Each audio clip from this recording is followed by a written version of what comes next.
नमस्कार, गौराईज फूड रेसिपीमध्ये आपले खूप मनापासून स्वागत. तर आज आपण बनवत आहोत छान असे टेस्टी आलू पराठा. खूप सुंदर असा आपला आलू पराठा तयार होतो आणि आलू पराठा झटकीपट तयार होतो. त्यासाठी मी लागणाऱ्या साहित्यामध्ये घेतलेला आहे कांदा, हिरवी मिरची, बटाटे, गरम मसाला, चाट मसाला, आमचूर पावडर आणि लाल मिरची पावडर घेतलेली. लाल मिरची पावडर मीन्स आपली फक्त रंगाला असते ती लाल मिरची पावडर घेतली आणि कोथिंबीर घेतली खूप सारी.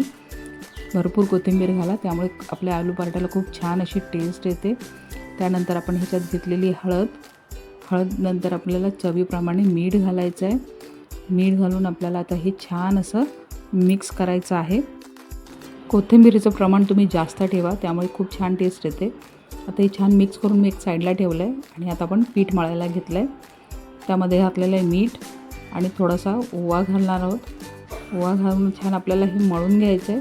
मळून घेतल्यानंतर हे बघा, याच्यात थोडंसं मी तेल घातलं आहे. तेल घालून छान आता आपल्याला मळून घ्यायचं आहे.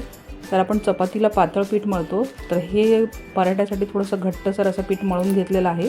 10 मिनटं रेस्ट केल्यानंतर आपण एक पिठाचा गोळा करून घेतलेला आहे छोटासा. आता तो छान असा लाटून घेतला आहे. मोठी अशी पोळी केली आहे त्याची. आता त्याच्यात आपल्याला स्टफिंग भरायचं आहे. तर कॅमेरा पकडायला मी एकटीच असल्यामुळे हे मी अशा पद्धतीने करत आहे. तर तुम्ही थोडंसं समजून घ्या. आणि ह्या बघा, अशा प्रकारे मी हे एक गोळा तयार केलेला आहे. छान आपला स्टफिंग भरलेला गोळा तयार झालेला आहे. आता ह्याला आपण लाटून घेऊया.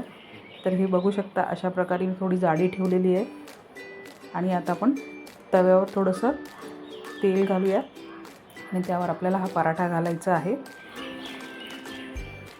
पराठा घातल्यानंतर 1 मिनटं आपल्याला असंच ठेवायचं आहे आणि त्यानंतर थोडंसं तेल साईडने सोडायचं आहे. गॅसची फ्लेम मी मीडियम ठेवलेली आहे आणि आता एक साईड झाली आहे.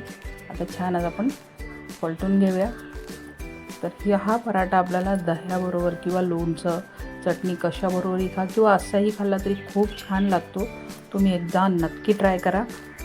तर तुम्ही बघू शकता, सुंदर असा एक साईडने झाला आहे. आता दोन्ही बाजू आपल्या छान परतून झालेल्या आहेत. तर आपले आलू पराठे खूप सुंदर असे तयार झालेले आहेत.